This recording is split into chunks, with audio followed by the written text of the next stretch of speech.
आई विना पोरे बिचार, आता कुठून आणायची हिची आई सांगा बरं? चिऊ माझी पण मुलगी. तुम्हाला जी काही शिक्षा द्यायची ती परशु काकाला द्या ना. लवकरात लवकर काय तो निकाल लावून टाकेन मी. पण वामन दादांनी ना नक्की केलंय परशु दादांना तुरुंगात पाठवायचं. तुझं सामान उचल आणि रमावतीला जा कायमचं. हो बघू काय करायचं ते. ओके येऊ का? सॉरी तुला डिस्टर्ब करतोय पण माझा नाईलाज आहे. बोल वामन, काय बोलायचं आहे ते बोल. आज सकाळी तू टाळलंस मला, माझ्या प्रश्नाचं उत्तर दिलं नाहीस का? कारण तुझ्या प्रश्नाचं उत्तर देणं माझ्यासाठी कठीण आहे आणि ते ऐकणं तुझ्यासाठी नाही. असं अजिबातच नाहीये. जे तुला वाटतंय ते स्पष्टपणे बोल. परशुवर केस करायला तुला काय प्रॉब्लेम काय आहे? वामन, वामन तू जरा. ते बाई, मला जे काही सांगायचंय ते तुम्हा दोघांनाही सांगायचंय. कशाबद्दल? परशुवर केस करण्याबद्दल? हो वामन, माझ्यासाठी हे करणं शक्य नाहीये. आत्ताच निवडणुकीत जिंकलोय. माझ्यासाठी खूप नाजूक काळ आहे हा. कसं बसं मी मीडियाला या सगळ्या प्रकरणापासून लांब ठेवलंय. या प्रकरणाची जरा जरी कुणकुण त्यांना लागली तर आयतक कोलीतच मिळेल त्यांना, जे माझ्या राजकीय कारकिर्दीसाठी योग्य ठरणार नाही. म्हणजे सुमित्रापेक्षा तुझी राजकीय कारकीर्द जास्त महत्वाची आहे. अरे हो, कारण सुमित्रा या जगात नाहीये वामन. आपण सगळे आहोत. आपल्या असलेल्या कुटुंबाचा विचार करणं मला जास्त महत्वाचं वाटतं. सॉरी दादा, आत्ता तरी तू आपल्या कुटुंबाचा विचार करण्यापेक्षाही जास्त विचार तुझ्या राजकीय कारकिर्दीचा करतोयस. आपण परशुच्या दुसऱ्या लग्नाकडे दुर्लक्ष केलं का? कारण तेव्हा नुकत्याच निवडणुका तोंडावर आल्या होत्या. आणि त्या सुमित्राच्या मृत्यूकडे दुर्लक्ष करतोय का? कारण तू नुकताच निवडून आलायस, नुकताच निवडणूक जिंकलायस. उद्या नुकतंच तुझं कुठलं तरी काम चालू होईल म्हणून काही नाही. मग तुझं नुकतंच कुठलं तरी काम पूर्ण झालं असेल म्हणून काही नाही. मग आपल्या घरचे प्रश्न आपण सोडवायचे कधी? वामन जरा शांत हो. नरसिंह काय बोलतोय ते बरोबर आहे. आता तू सुद्धा? हो, कारण आम्ही दोघंही भावनेच्या आहारी जाऊन विचार करत नाही आहोत. सारासारा विचार करून मग बोलतोय. आज आपलं घर उभं आहे ते नरसिंहाच्या राजकीय कारकिर्दीमुळेच. तीच त्याची ओळख आहे आणि आपलीही. हीच ओळख गेली तर आपणही राहणार नाही आणि आपलं घरही राहणार नाही.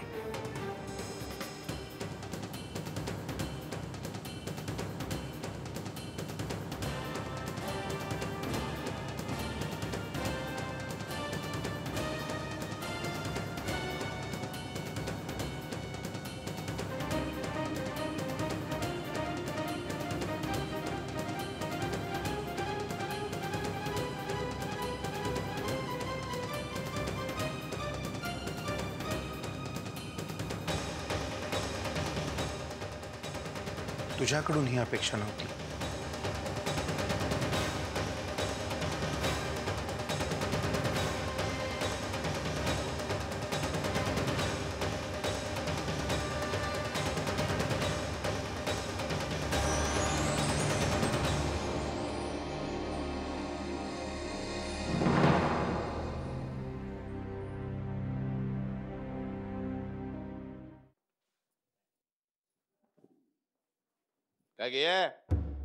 काय करते?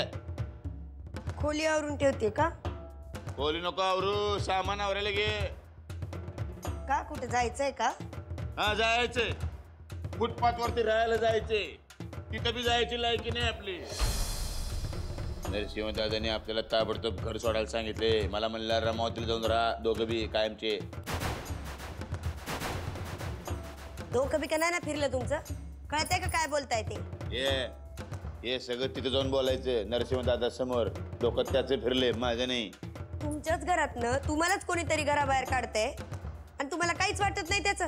काय चाललंय काय या घरात? याचा विचार त्या सुमीला गच्चीतनं ढकलून दिलंस की नाही, त्याच्या अगोदर करायचा होता.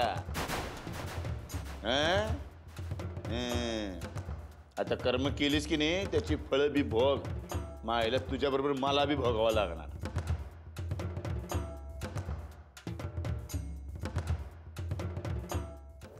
आणि माझा विचार करण्यापेक्षा तू जरा स्वतःचा विचार कर.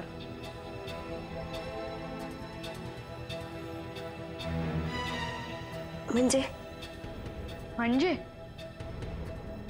म्हणजे या घरातलं तुझं भविष्य आता ठरलंय असं समज. या घरातले सगळे निवडणुका संपायची वाट पाहत आहेत.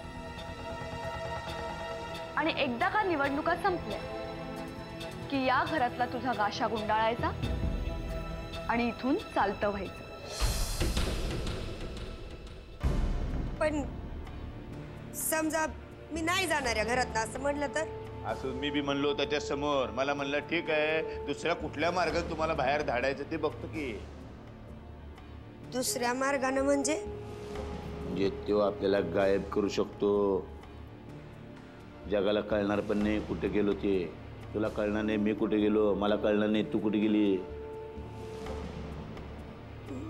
मग आता काय करायचं? गप जाय म्हणलं जायचं. याच्या अगोदर पण 10 वेळा मला असं म्हणलंय तो चालायला कायमचं म्हणून.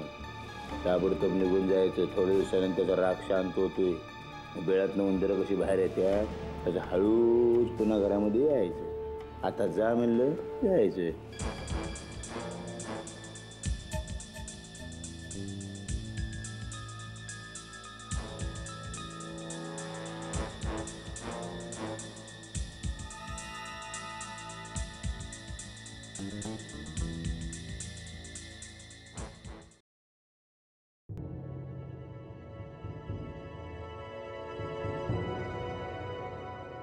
अहो,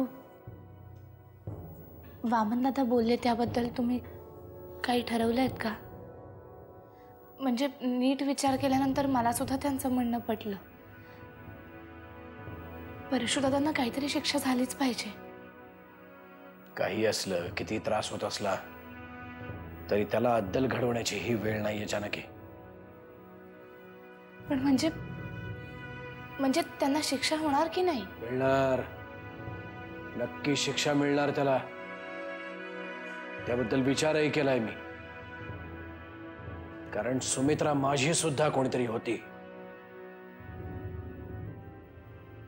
मला काय वाटतं, तुम्ही वामन दादांचं म्हणणं पुन्हा एकदा नीट ऐकून तरी घ्या ना. त्या दिवशी तो काय म्हणाला हे आपण सगळ्यांनीच ऐकलंय ना. आणि मला एक सांग, परशुनं सुमित्राला आत्महत्या करायला प्रवृत्त केलं हे वामन कसं काय सिद्ध करणार आहे कोर्टात? परशुचं लग्न होऊन 1च महिना झाला तरी सुमित्रा आणि सुगंधा एकत्र नांदत होत्या ना आनंदात. तो काय प्रवृत्तीचा माणूस आहे हे आपल्या सगळ्यांनाच माहिती आहे. इतके वेळा जेलमध्ये जाऊन आला तरी कधी सुधारलाय? उलट प्रत्येक वेळी आला तेव्हा जास्तच कोडगा बनून आला. पण मग तुम्ही काय करायचं ठरवलंय? त्याला सांभाळणं आपल्या सगळ्यांसाठी जड होत आहे. कायमचं आपल्यापासून दूरच पाठवला पाहिजे त्याला. पण मग त्यांना हे सांगणार कोण आणि कधी? मी बोललोय त्याच्याशी. त्याला सांगितलंय कायमचा रमावतीला निघून जा म्हणून, सुगंधाला घेऊन.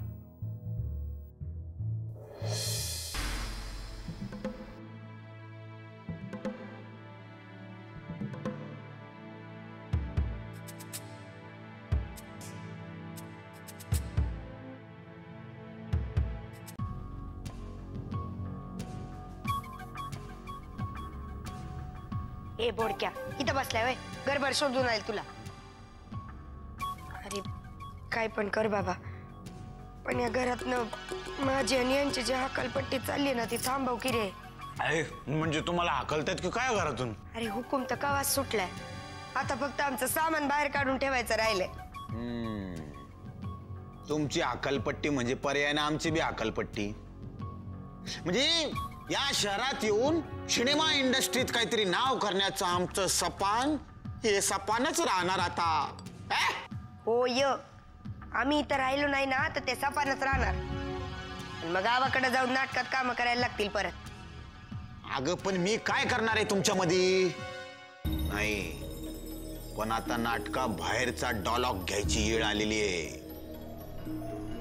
काहीतरी नामी उपाय शोधाया पाहिजे. काय पण कर बाबा, पण लवकर कर, नाही तर बैल गेला आणि झोपा केला असं होईल. बैल गेला, झोपा केला, मायला घरातून निघायच्या टायमाला तरी बरी उदाहरणं दे. अरे आता उदाहरणं महत्वाची आहेत का उपाय? उपाय I will try my level best. जमला. कोण खाली इंग्रजी काढीन आता? हे बघ सुगंधे, तुला या घरातून जावंच लागणार नाही असा नामी उपाय शोधून काढणार हा बजाजीराव बोडके. मग तर झालं. हा आता हस हस हस हस.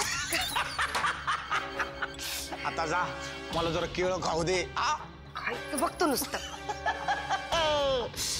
केळ्याने होत आहे रे आधी केळेची पाहिजे.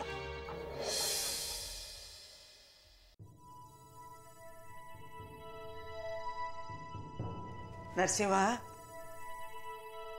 कुठे कामाला निघालायस का? हो आदेबाई, आज एक पत्रकार परिषद आहे ना, त्यासाठीच निघालोय. तुझा आशीर्वाद घ्यायला येणारच होतो.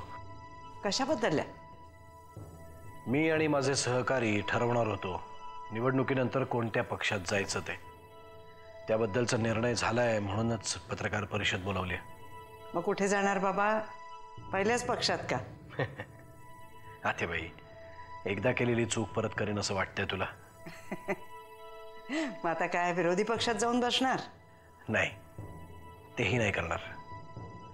आम्ही असं ठरवलंय की आम्ही अपक्ष आमदार म्हणून विधानसभेत बसणार आणि पुढच्या इलेक्शन्सना स्वतःचा पक्ष स्थापून इलेक्शन्स लढवणार. वा, फारच छान निर्णय. नाहीतरी आजकाल सत्ताधारी पक्ष आणि विरोधी पक्ष हे उंदराला मांजर साक्ष असल्यासारखेच असतात. त्या धर्तीवर हा निर्णय तुमचा अतिशय योग्य आहे बघ. आता बाई, आशीर्वाद हवेत. अरे, माझे आशीर्वाद तुझ्या आणि तुझ्या सहकाऱ्यांच्या मागे कायमच आहेत रे. खूप यश मिळवा.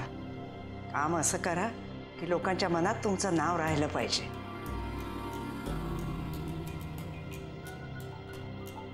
येऊ मी?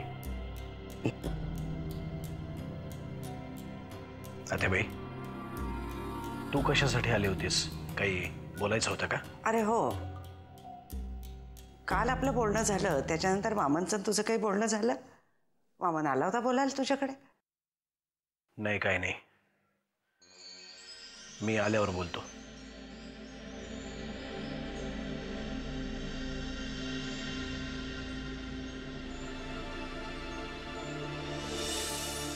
हे भोळ्या शंकरा, सुगंधा, हे भोळ्या मा. तुम्ही सुगंधाला पाहिलं का कुठे? सुगंधाला ना पाहिलं. ते मगाशी गच्चीवर कपडे वाळत घालत होती. काही काम होतं? हो, पण मी जाते तिकडे. नाही, तुम्ही कशाला? अहो, अशा दिवसांमध्ये जास्त हालचाल बरी नाही. मी जातो की. नाही, कशाला, उगाच तुम्हाला त्रास नको. आता मला कसला त्रास आलाय मोकळ्या माणसाला? असं गेलो नाही, असं आलो. आता बोलतो.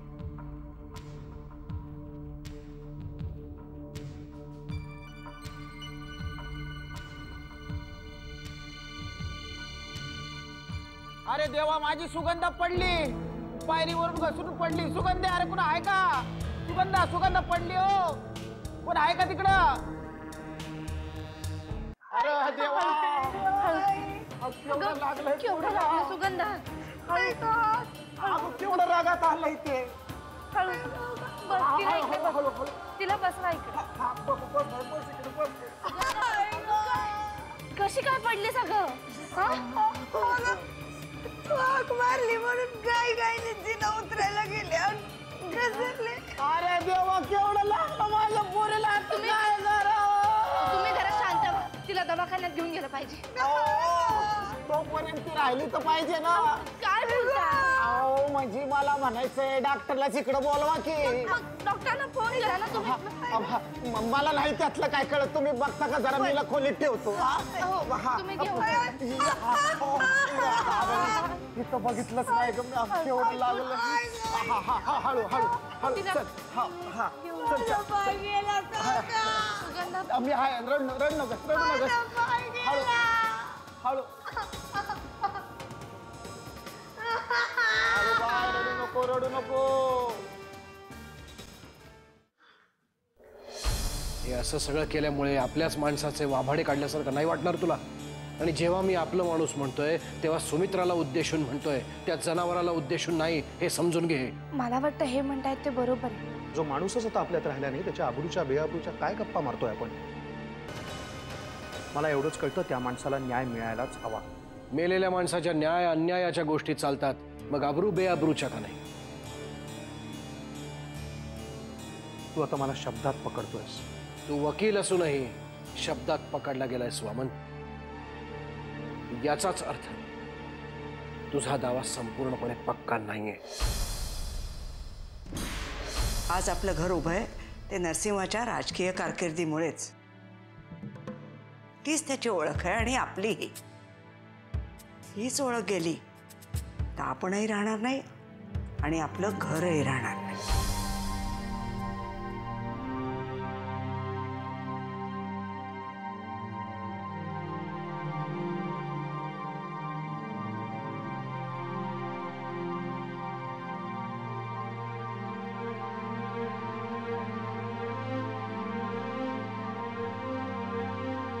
मला एक सांगा, तुम्ही घरात सगळ्यांना सांगितलंय ना की तुम्ही परशु भाऊजींवर केस दाखल करताय म्हणून? सांगितलं तर सगळ्यांना सांगितलं. सगळ्यांनी त्याच्यावर स्वतःची विशेष टिप्पणी सुद्धा दिली मला. नक्की काय झालंय मला नीट सांगाल? अपमान झालाय माझा. कारण मला कितीही वाटत असलं ना तरी माझं वाटणं इतरांना पटवून देण्यामध्ये कमी पडलो मी ना. अपयशी ठरलो. पण भाऊजींनाही नाही पटलं. त्यांनी तर आदेशच दिलाय, यापुढे ह्या घरात हा विषय बंद. पण का? त्यांनी काही कारण नाही दिलं? आहे ना, कारण आहे. सुमित्राच्या जीवापेक्षाही या घरात सगळ्यांना दादाची राजकीय कारकीर्द याचं टेन्शन जास्त आहे ना. घरात एवढा तमाशा झाला होता पण मला कोणीही सांगितलं नाही, तुम्ही सुद्धा नाही. त्यांनी काय झालं असतं?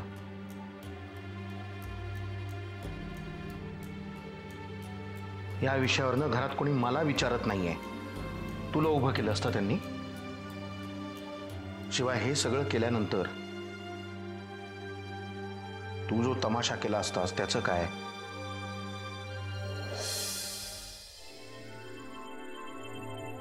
एवढंच ओळखलत ना तुम्ही मला? बघा, उगाच भांडण्यात मला काडीचाही रस नाहीये. माझी एकच तगमग असते की कोणीही माझ्या नवऱ्याचा गैरवापर करू नये. नातीगोती या सगळ्या नंतरच्या गोष्टी असतात. आधी प्रत्येक जण स्वतःच पाहतो. आयुष्यात पहिल्यांदा मला दादाचा राग आलाय.